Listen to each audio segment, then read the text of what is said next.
The city is an empty gray expanse.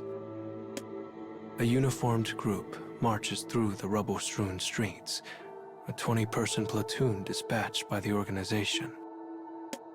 One boy, quiet by nature, walks behind the rest. His eyes suddenly drop to his feet, and what he sees there steals his words away. White powder is strewn over the pavement, blown here and there in the wind. It is salt, but this is no ordinary mineral. This has come from human corpses. White Chlorination Syndrome. Those afflicted by the disease find their fate in one of two ways. One, their bodies turn to salt and they die. Two, they lose themselves and become monsters called Legion. The quiet boy makes a sound then, a small yip. In an attempt to avoid the blowing salt, he has lost his footing. But he does not hit the ground. A uniformed girl behind him grabs his arm, effortlessly keeping him upright. Shocked by her strength, he opens his mouth to thank her. But her mouth widens in a mischievous grin, her crooked teeth on full display. You tripped on nothing there, man. Goddamn, you really are the feeble kid. The boy draws a breath to reply, but finds himself too intimidated to speak. Cut it out, says another girl as she twirls her red hair with a finger. Us rejects need to get along. The girl with crooked teeth turns her savage gaze towards the redhead. Who you calling a reject? You? Me? All of us? Haven't you noticed? This platoon is made up of underachievers. She speaks the truth. The platoon is comprised entirely of rejects. This mission is their last chance to remain with the organization.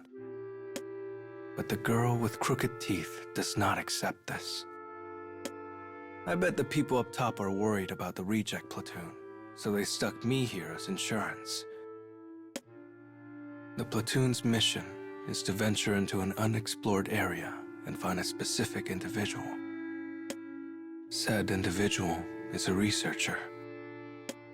Eyewitnesses claim that though he is afflicted with White Chlorination Syndrome, he retains his mental faculties. They must find this man. If they do not, the platoon will be out of chances.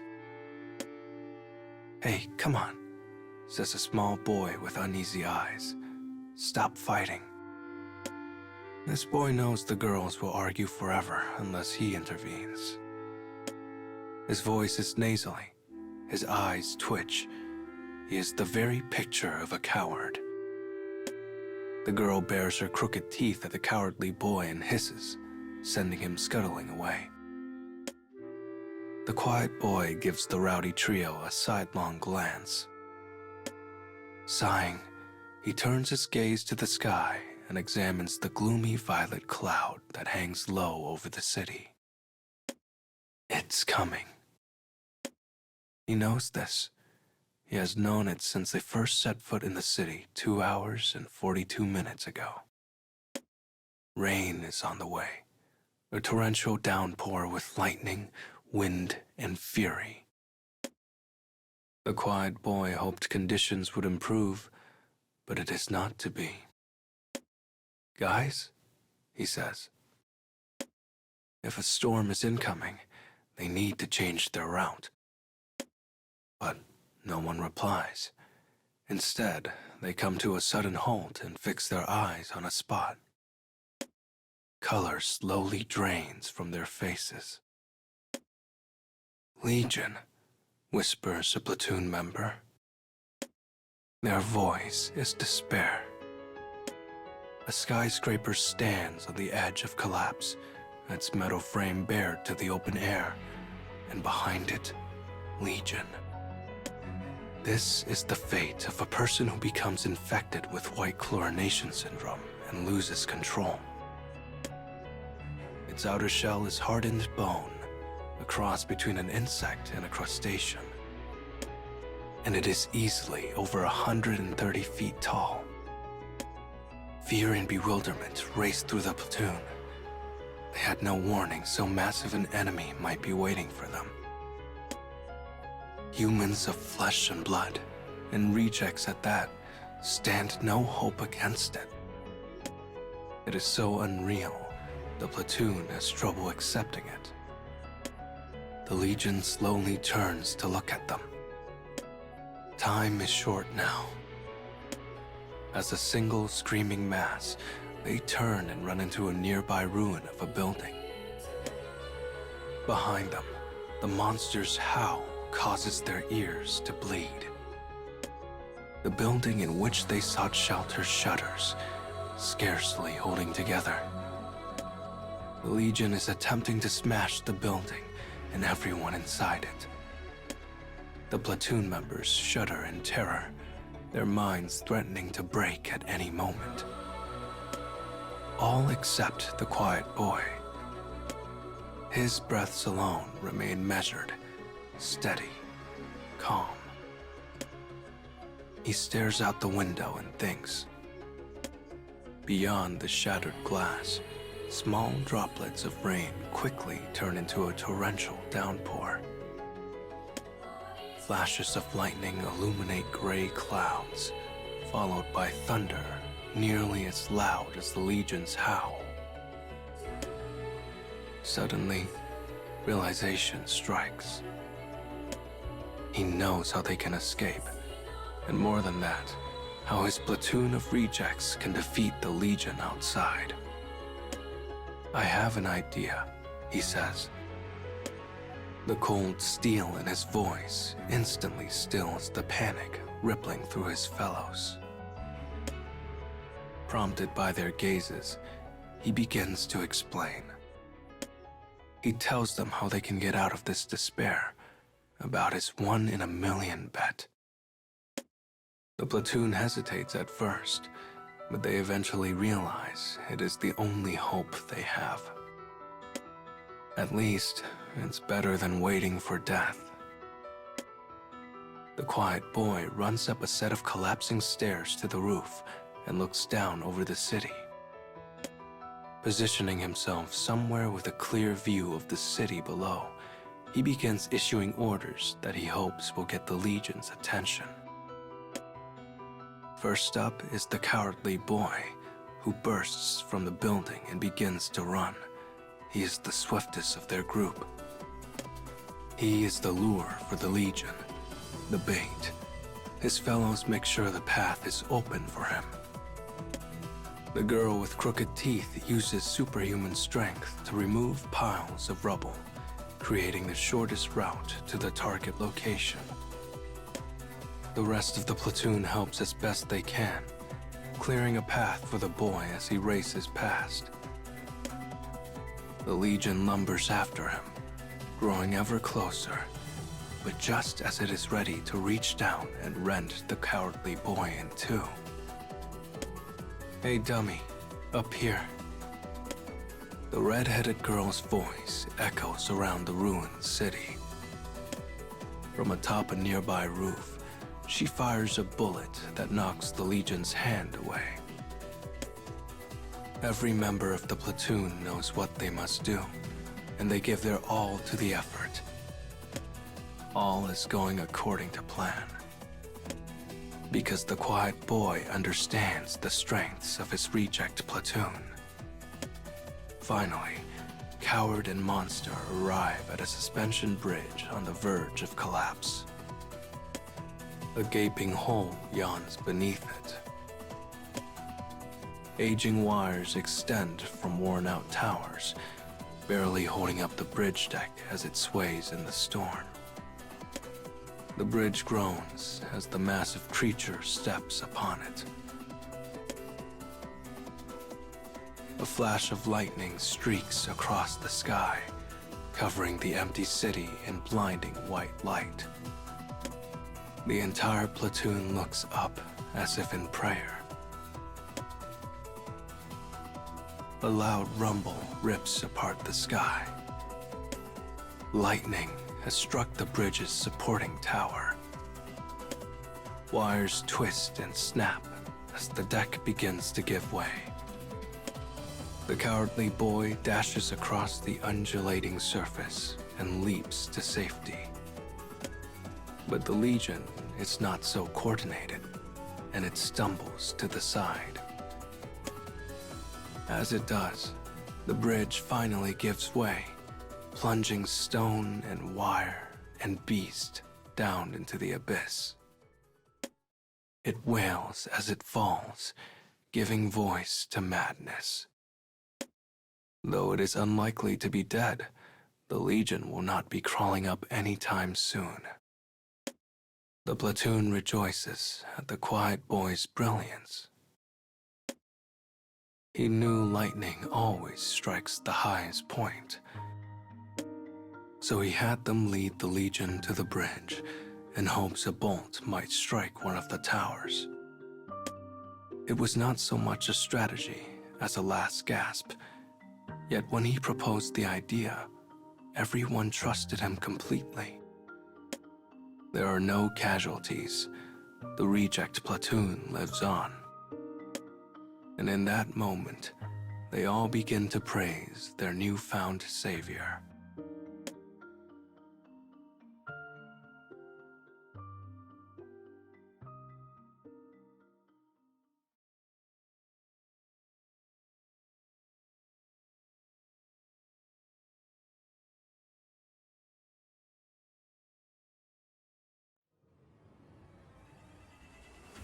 A platoon of rejects has been given a mission. They are to find a researcher who is afflicted with White Chlorination Syndrome, yet retains his faculties. On the way, an unexpected enemy appeared, a monster known as Legion. But they worked together to overcome the threat. Or so they thought. Come in. I repeat, come in. Do you copy? Over. The quiet boy stands atop a skyscraper. He speaks into his wireless communication device and attempts to issue orders.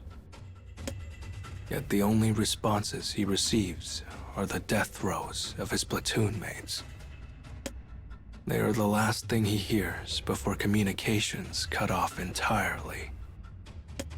They avoided one Legion threat, but a total of 6 were lurking in the area. The quiet boy has strategic prowess. His companions have hidden powers. Yet, a mere 20 of them cannot hope to take out multiple Legion.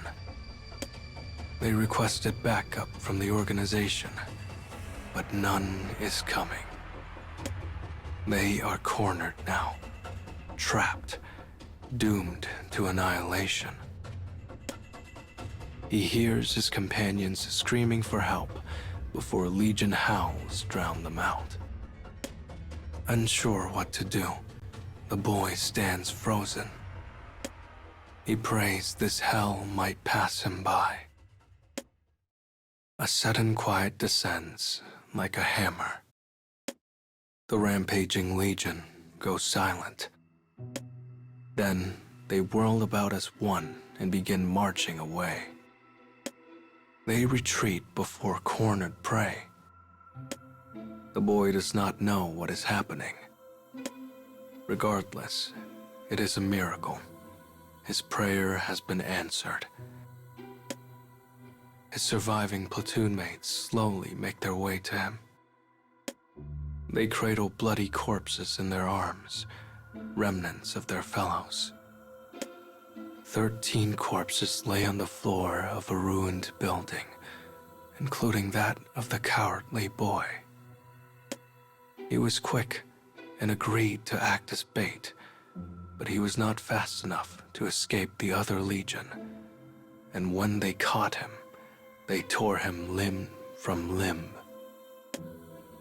"This is all your fault," cries the girl with crooked teeth as she grabs the quiet boy by the collar. Her bloodied face twists into a scowl of rage. "I knew we never should have followed the feeble kid." The feeble kid. The organization's commanding officers use this insult whenever they want to ridicule the boy. And he can never argue with it. "Enough," says the red-headed girl. "The Legion retreated. We've got a chance." The other girl snarls in response. "You know they only retreated because they were responding to something, right?" The girl with crooked teeth's lips tremble in fear. This means there might be a red-eye nearby. Red-eye.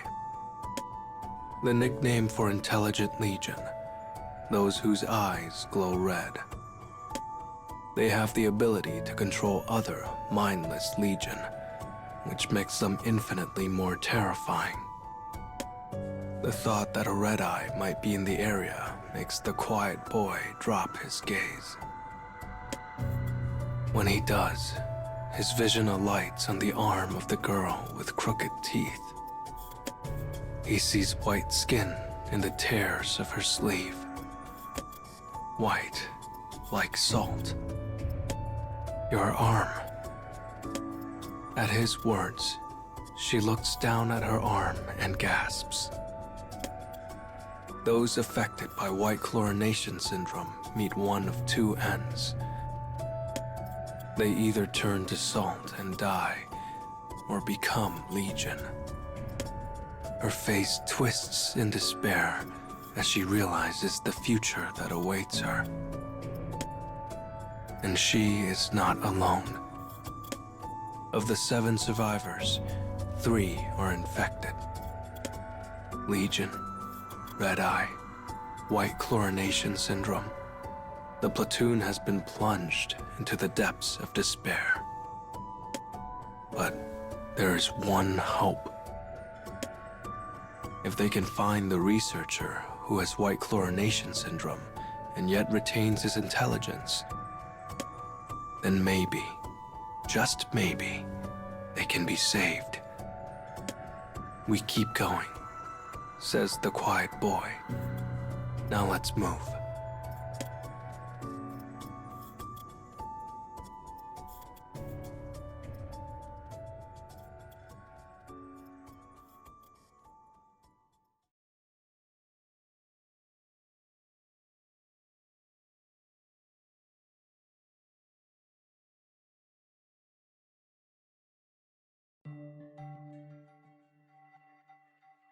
A platoon of 20 has become 7 after a battle with the Legion. And 3 of those are infected with White Chlorination Syndrome. Those afflicted by the disease find their fate in one of 2 ways. They either turn to salt and die, or become monsters called Legion. Yet the platoon has not surrendered hope. The organization has given them a mission. They are to find a researcher who is afflicted with White Chlorination Syndrome, yet retains a sense of self. If they can do this, they may learn of a way to best the disease. They believe because they must. Twilight. Boots clack over a cold floor. The smell of chemicals moves through the boy's nose. The platoon slowly picks their way through a research facility. The researcher should be here somewhere. They were lucky not to encounter more Legion on the way here, or the red-eye that controls them. But as they venture through the facility, disappointment colors their faces. The corridor is quiet as the dead. Clumps of salt lie scattered at their feet. The girl with crooked teeth walks beside the boy. Though her expression remains haughty, her hands, white with disease, quiver slightly. The red-headed girl speaks to her kindly. It's okay. It's going to be okay. We just have to find the researcher. After wandering the halls of the Silence facility, they find the researcher's name tag. It rests atop a pile of salt in the shape of a human. The boy turns away from his despairing companions and reaches for a sheaf of research documents next to the pile. He flips through the pages and finds accounts of White Chlorination Syndrome. There is no going back, no cure. Once a person contracts the disease, there is no way to recover. With that, their last thread of hope goes taut and snaps. A researcher who retains his wits despite the disease? It is nonsense, madness. All the boy can do is chuckle. The Legion, White Chlorination Syndrome. After battling for so long against despair, this is what greets them. He crumples the documents in his fist and begins to roar with laughter. A fist of white. There are 7 survivors, all of whom are now infected. Their bodies no longer obey. All they can do is huddle together in the darkness. The backup they requested is nowhere to be found. They cannot proceed, and they cannot go back. "Hey," says a small voice, breaking the silence. It is the girl with crooked teeth. "Sorry for calling you feeble, kid." Her apology delivered, she slowly begins to tell about herself, as if she is looking back on her life in the face of oblivion. She wanted to do more for the organization, but she didn't get along with the brass, and before she knew it, she was labeled a reject. "Sounds familiar," chuckles the redhead. Nods move around the room. All of them are a slightly different version of the same story. At first, they all dreamed of being outstanding members of the organization. But once they were labeled as rejects, loneliness crushed whatever hopes they once had. Yet, as they sit in this place and slowly turn to salt, they find themselves filled with a shared happiness. If this is to be their end, at least they are able to share it together. "What about you?" asks the girl with crooked teeth. "What did you dream of?" She turns to the quiet boy, who thinks carefully for a moment. Then he answers, "I wanted to be a person worthy of my older sister." Beyond the window, the large moon hanging in the night sky casts a faint rainbow across the clouds. The boy's calcified hand catches the light and shimmers like a crystal. Looking over the room, he sees the same pale glow surrounding each of his new friends. There are worse ways to go than this, he thinks, as he lets his eyes slip closed. Morning comes. He wakes to a scream. The girl with crooked teeth is no longer smiling. Instead, she has torn the throat out of one of their companions. Madness has taken her. She will become Legion. The red-headed girl turns her gun on the thing that was once her friend. But she cannot pull the trigger. The quiet boy bites his lip and shuts down his own emotions. He snatches the gun away and shoots the maddened girl through the head. 5 now remain, including himself. They all thought they would sit in that place and wait for death. But as that shot rings out, something happens. The organization's reinforcement helicopter finally arrives, the rumble of its landing shaking the facility. A voice comes from static. "Do we have any survivors here? Please respond." The boy replies in a quiet voice, gazing at the corpses of his comrades as he does. 5 living, and with nothing to show for it. They are taken into organizational custody, leaving the salt-drenched facility behind. And though they have lost much, despair has been held at bay for the moment.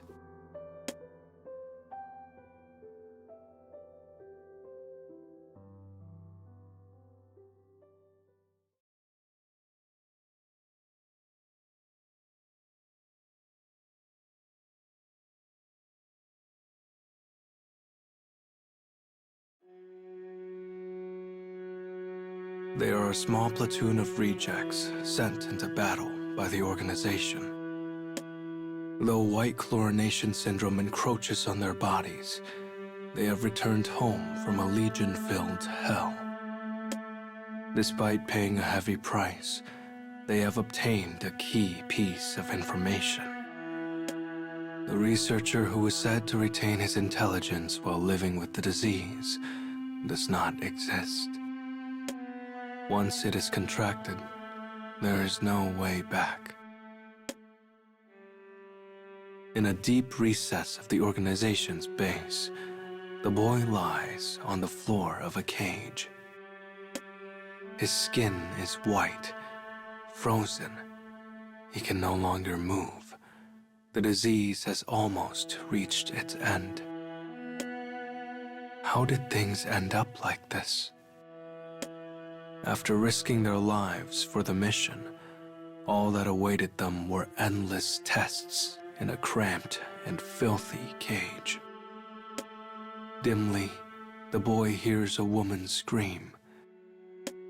He slowly turns his gaze outward. A 4-limbed monster thrashes wildly. She used to be a girl with red hair. How did this happen? He hears more sounds, a door opening, boots on cold tile. The boy's commanding officer and subordinates have entered the room. He stares at the monster as it thrashes. "This experiment is a failure," he murmurs. "Kill it." There is a gunshot, and another, and another. Each time, the monster's screams shake the darkened room. By the time it falls silent, the boy's vision is bathed in red. Words of animosity choke from his whitened throat. "I hate you." Their mission had been a lie. The researcher had been a lie.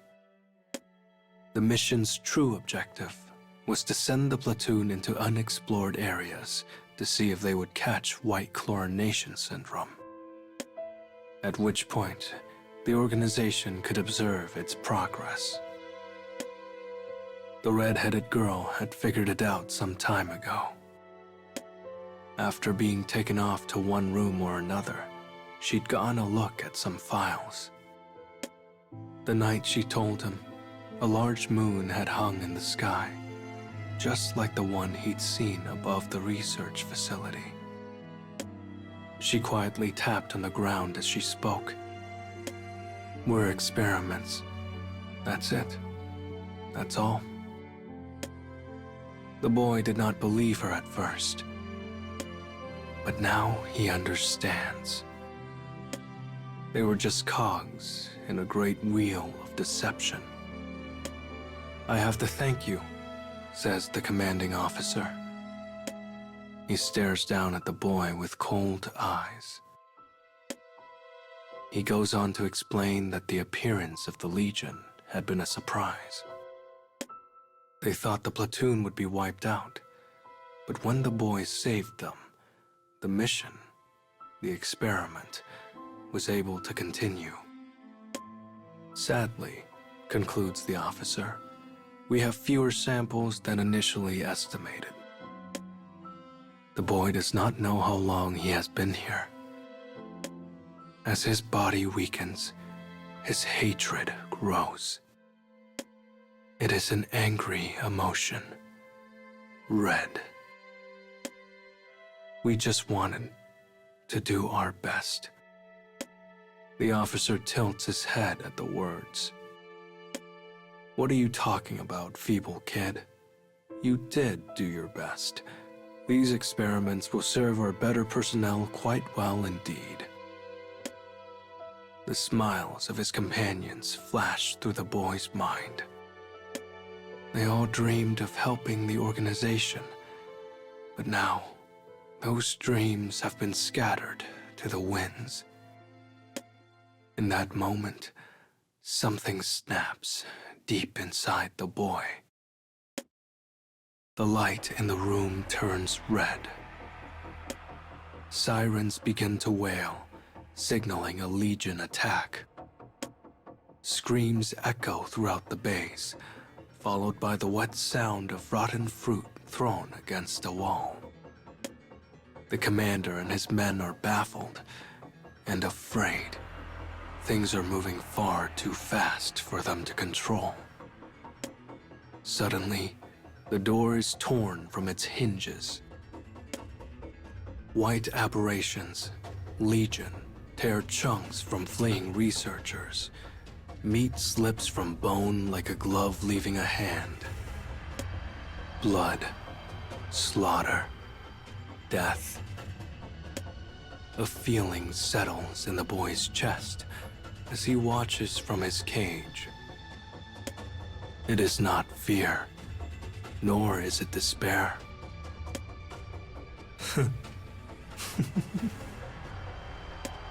His small, dry laugh slowly grows louder. He guffaws madly as he writhes on the floor, laughing and laughing until he is covered in blood and vomit and bile. The feeling is delight. These people had ridiculed him and his comrades, called them rejects, toyed with their lives. And now, the bill has come due. At last, the Legion stands before the boy. Its aberrant hands tear open the cage with ease. But he is not afraid. Instead, he closes his eyes and patiently waits. And waits. And waits. But the end does not come. Instead, the Legion kneel before him and bow their heads, bowing before his bright red eyes. Kill them. Kill the enemies of our gods. Kill them all. Voiceless thoughts fill his head. When he hears this, he finally understands what he has become. Red Eye. a being who exists to control the Legion and end humanity. It is his presence that brought the Legion here. The boy, the red-eye, slowly gets to his feet. The commanding officer huddles in the corner. He slowly strides over to him. "Please," cries the man. "No."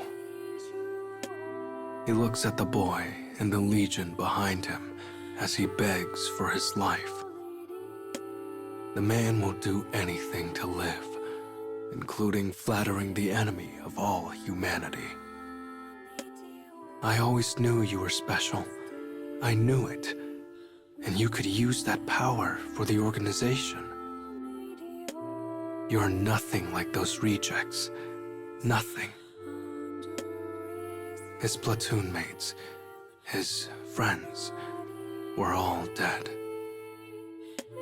Yet even now, this man cannot help but trample upon their memories. This would have never happened if you didn't send us into that God-forsaken place. The Legion rips the officer to shreds. The boy grinds chunks of meat beneath his heel as he strides out into the corridor. Legion perch atop unidentifiable corpses, bowing to the boy as he passes. He takes them into his procession with a smile.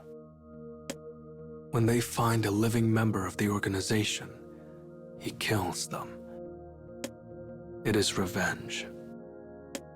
Revenge for himself and his companions. Revenge for being named rejects. Revenge for being discarded. At last, silence descends over the base. There is no one left to slight the boy. This place belongs to the Legion now. The boy approaches a bowing Legion and gently runs his hand over its body. His crimson eyes turn to the window. The brilliant moon hangs in the clear night sky, shining over the bloody fortress as though in celebration.